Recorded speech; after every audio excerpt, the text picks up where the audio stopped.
বেশ কিছু বছর আগের কথা। এক গ্রামে একটি অলস লোক বাস করত। তার নাম ছিল ফটিক। ফটিক সারাদিন কোনো কাজ কাম কিছু করতো না। সারাদিন খেত, ঘুরে বেড়াতো আর ঘুমাতো। একদিন ফটিক গাছের তলায় ঘুমিয়েছিল, আর পাশ থেকে জমিদারবাবু হেঁটে যাচ্ছিল। তখন সে ফটিককে ডেকে বলল, কী রে ফটিক, এখানে কি করছিস? কি আর করব বাবু, ওই একটু বিশ্রাম করছিলাম। এখন দুপুরবেলা কোনো কাজ কাম না করে বিশ্রাম করছিস? কি ব্যাপার? কি আর বলবো বাবু, ভালো মানুষের তো আর শত্রুর অভাব নেই।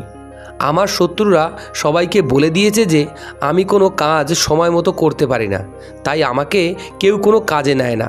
ও, এই ব্যাপার। ঠিক আছে, তাহলে তুই আজকে সূর্য ডোবার আগে আমার তহবিল থেকে একবারে যত খুশি ধন সম্পদ নিয়ে আসতে পারবি সেগুলো সব তোর হবে, ঠিক আছে? তাই আপনি সত্যি বলছেন? হ্যাঁ হ্যাঁ, আমি সত্যি বলছি।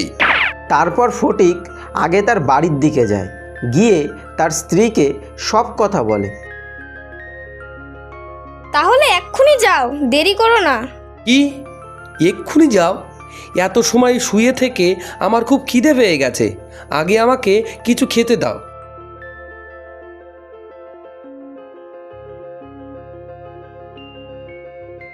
ও, এখন তো সবে দুপুর, সূর্য ডুবতে এখন অনেক বাকি।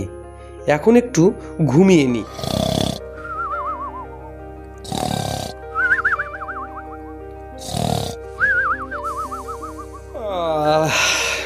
যাই, এবার আস্তে আস্তে গিয়ে সোনা গয়নাগুলো নিয়ে এসে বড়লোক হয়ে যাই।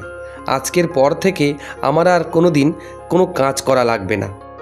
তারপর ফটিক হাঁটতে হাঁটতে জমিদারের বাড়ির দিকে যাচ্ছিল।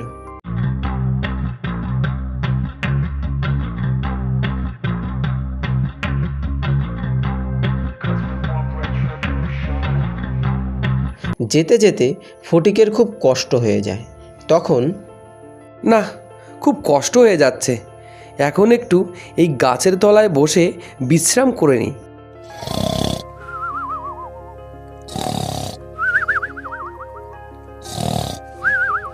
ফটিক ঘন্টাখানিক ঘুমানোর পর এই রে, আমাকে তো জমিদারের বাড়ি যেতে হবে।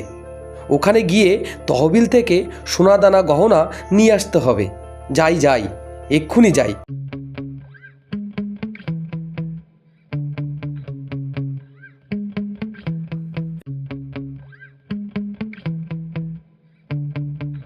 কিরে ফটিক, কোথায় যাচ্ছিস?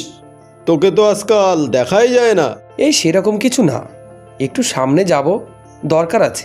সে তো যাবি, আয় আয় একটু গল্প করি, তারপর যাবি খন। না রে, গল্প করার সময় নেই, একটু তাড়া আছে, আমাকে যেতে হবে। আরে তাড়া থাকবে, এটা তো স্বাভাবিক। একটু গল্প করলে কিছুই হবে না। আয় আয়, অনেক দিন পর দেখা, একটু গল্প করেই যাবি। তারপর ফটিক তার পুরনো দিনের বন্ধুদের সাথে গল্প করা শুরু করে দিল। ঘণ্টাখানেক গল্প করার পর ফটিকের মনে পড়ল জমিদারের বাড়ির দিকে যাওয়ার কথা। ঠিক আছে, তাহলে এখন আসি, আবার পরে কোনো একদিন দেখা হবে কোন। ঠিক আছে, যা তাহলে। কিন্তু কোথায় যাচ্ছিস বললি না তো?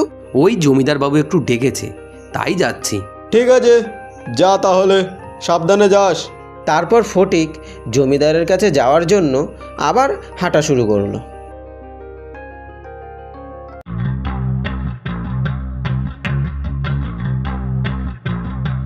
কিছু সময় পর ফটিক যখন জমিদার বাবুর সদর দরজার সামনে পৌঁছালো, তখন সূর্য প্রায় ডুবতেই যাচ্ছিল। এই রে, এত বড় সুযোগ আমি হাতছাড়া করলাম। এরকম সুযোগ আর কয়জনে পায়? শুধু আমার আলসেমির জন্য সুযোগটা আমি হাতছাড়া করলাম, শুধু আমার বোকামির জন্য আমি বড়লোক হতে পারলাম না। তারপর জমিদারবাবুর দারোয়ানগুলো ফটিকের উপর ঠাট্টা মশকরা করা শুরু করে দিল। তাহলে বন্ধুরা, এই গল্প থেকে আমরা শিখলাম যে সুযোগের সদ্ব্যবহার করা উচিত, কারণ সুযোগ মানুষের জীবনে বারবার আসে না। যে এই সুযোগ জীবনে কাজে লাগাতে পারে সেই দিন শেষে সফলতা লাভ করে।